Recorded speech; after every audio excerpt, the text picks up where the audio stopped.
배가 살살 아파서. 우리는 언제부턴가 친목을 위하여란 말을 자주 쓰게 되었다. 식사를 함께 할 때도, 술을 한 잔 마실 때도, 가끔 심심풀이 화투를 칠 때도 우리는 이 말을 빠뜨리지 않았다. 고3 담임인 우리는 어떤 의견 차이를 보이다가도 이 말 앞에서는 꼼짝을 못하고 말았다. 사사로운 개인 의견이 받아들여지지 않았지만 지내놓고 보면 실제로 친목이 잘 되기도 했다. 한 학기가 끝날 무렵 우리는 정말 친목을 위하여 여행을 떠났다. 여행이라지만 목적지가 멀다 보니 대부분의 시간을 줄곧 차 속에서 보내게 되었다. 차에서 내리자 어둠이 깔렸고 우리의 친목을 위해서인지 술도 기다리고 있었고 화투짝도 손쉽게 대할 수 있었다. 친목을 위하는 일이기는 하지만 함께 하는 일에 소극적인 사람이 있기 마련이다. 그래서 우리는 친목을 위하여라는 말을 버릇처럼 쓰게 되었고 또 거기에 토를 타는 말이 있었는데 술자리일 때는 누가 마시고 싶어 마시는가? 돈 버리고 시간 버리고 몸 버리는 줄 뻔히 알면서 알고 보면 다 친목으로 마시는 것이지 하며 동석을 은근히 강요했고 또 술을 권하기도 했다. 나는 주석에서는 어느 정도 버텨낼 수 있지만 노름판에서는 길을 못 펴고 만다. 그 이유는 수련 기간의 문제도 있겠지만 체질 탓인 것 같다. 화투패를 잡으면 바로 나의 전략이 서고 상대방의 끝수를 짐작해내는 힘이 그러지를 못한다. 자신도 모르고 상대방도 모르는 싸움은 늘 패하기 마련이다. 이렇게 화투를 칠 때마다 지는 편으로 치부되어 있으니 말하자면 나는 화투를 지는 재미로 친다고 할 수밖에 없겠다. 옛날 결전을 앞둔 두 장수가 있었다. 마지막이 될는지도 모르는 음식상이 다리가 휠 정도로 준비되었다. 이때 웬일인지 갑자기 일진 광풍이 몰아쳐서 상을 부숴버리고 말았다. 한쪽에서는 이제 나무상은 필요 없고 금상을 받을 징조라고 좋아했다. 또 한편에서는 결전을 앞두고 재수없는 일이라며 화를 냈다. 같은 일이지만 이렇게 생각이 달랐다. 결전의 결과는 어땠을까?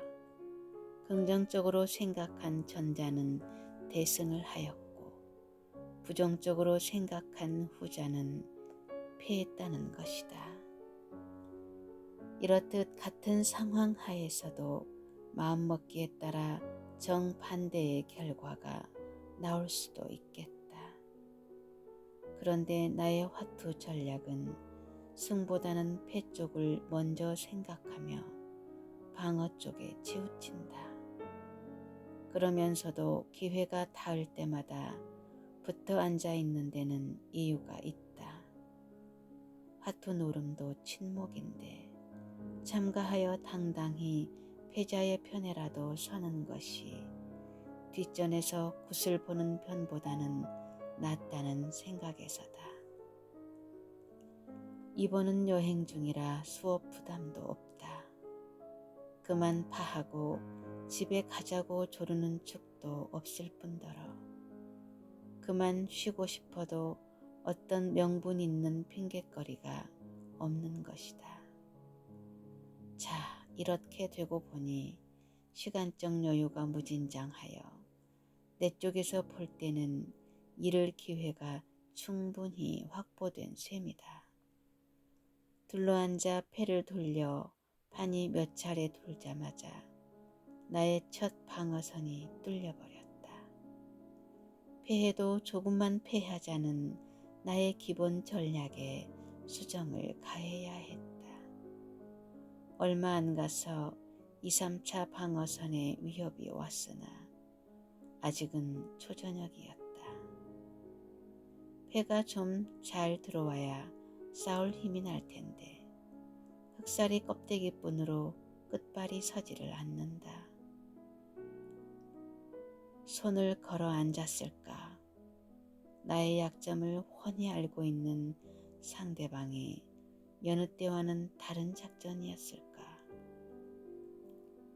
시간이 넉넉히 있을 때 맛을 좀 보여줘야겠다는 작정이었을까?